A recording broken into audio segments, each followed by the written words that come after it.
Kathy, we're all aware that this change process is a bit like climbing a mountain, and board chairs and boards in particular want to be certain that when they get to the top of the mountain, the view is going to be worth it. With the current financial crisis, it would be useful to hear your views on whether that's likely to affect the change of the implementation process and the pace at which that can proceed, or indeed the ultimate size of the fund that we anticipate in the future. The CGIAR reform is more important than ever, and I think that the financial crisis really gives us more impetus to move quickly.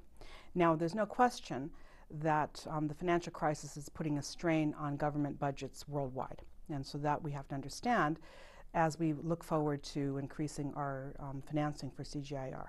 But all the evidence I have received is that the donors are fully committed to an increase in funding for the centers.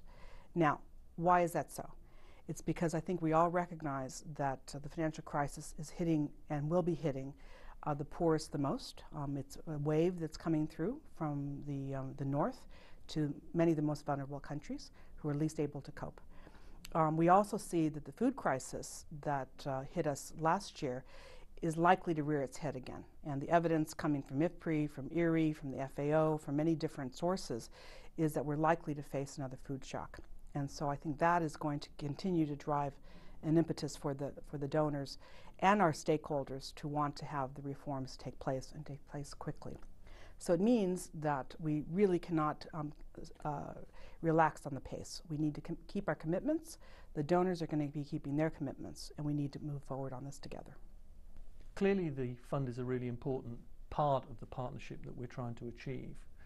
How will donors be encouraged to play by the rules of the fund, and what mechanisms could you imagine for helping to achieve that?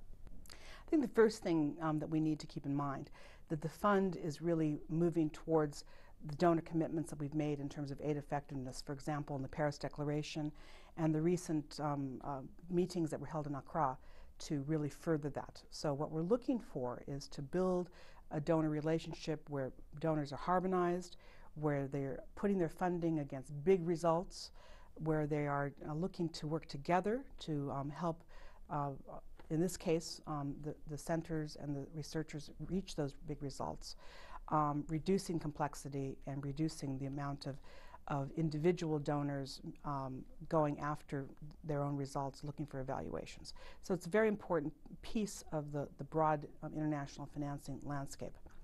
Now, that's going to require some changes in behaviors, and we know we have a long-standing behaviors. It's hard to switch to a new mode.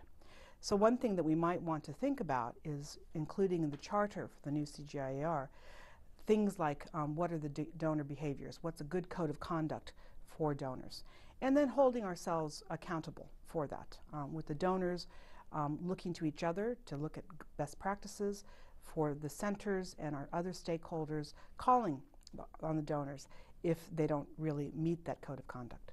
Can we move then to the question of the relationship between centers and the consortium and how you see that playing out? What do you see as the relationship between center boards and the consortium in the new model?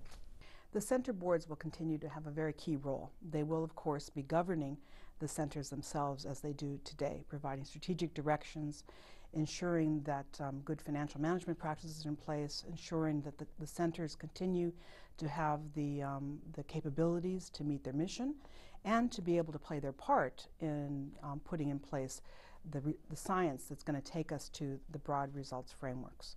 The center boards will be having a very important role in working with the broad consortium, advocating on behalf of their centers, but frankly also advocating on behalf of the poorest of the world.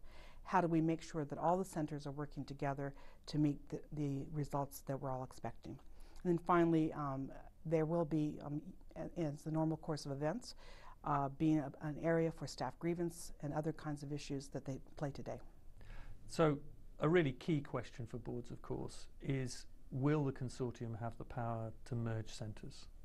The consortium will have the legitimacy to be able to drive merging or creation of new centres when this is warranted and when this is going to be needed to be able to meet the results framework that we're all going to be agreeing on. It has to do this in a very consultative way.